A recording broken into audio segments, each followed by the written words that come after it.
Mr. President, the COVID-19 pandemic has illustrated the oneness of humanity. In our interconnected world, no one is safe unless everyone is safe. Locking down to control the pandemic has triggered the worst recession since the Great Recession in the last century. This has hit the poorest countries the hardest, as well as the poor in all the countries. In Pakistan, we realized very early on that if we imposed a strict lockdown, the type that several affluent countries had imposed, we would have more people dying of hunger than the virus. Therefore, we adopted a policy of smart lockdown. While concentrating on the hotspots, the virus hotspots, we opened up our agriculture sector immediately and then followed it up by the construction sector, which employed most of the people.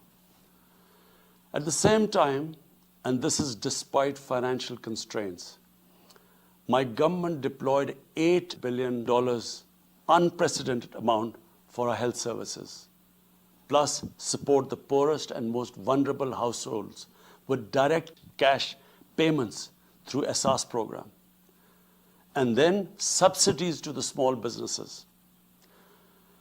Even though our smart lockdown was heavily criticized in the beginning, but thanks to the Almighty Allah's grace, we have not only managed to control the virus, stabilize our economy, but most importantly, we have been able to protect the poorest segment of the society from the worst fallout of the lockdown.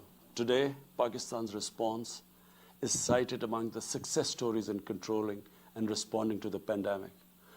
However, we are still not out of the woods, like no country is out of the woods today.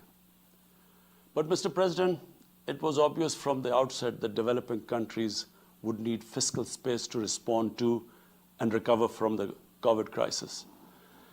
Debt relief is one of the best ways to create that fiscal space for developing countries. Therefore, in early April, I called for a global initiative on debt relief. We appreciate the G20's official debt suspension initiative and the emergency and rapid financing offered by the IMF, World Bank, Asian Development Bank, and UN agencies. This, however, is not going to be enough.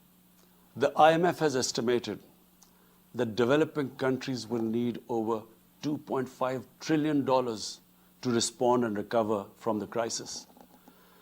The official debt suspension will need to be extended and expanded. Additional debt relief measures will also be needed. Development banks should ensure adequate financial inflows.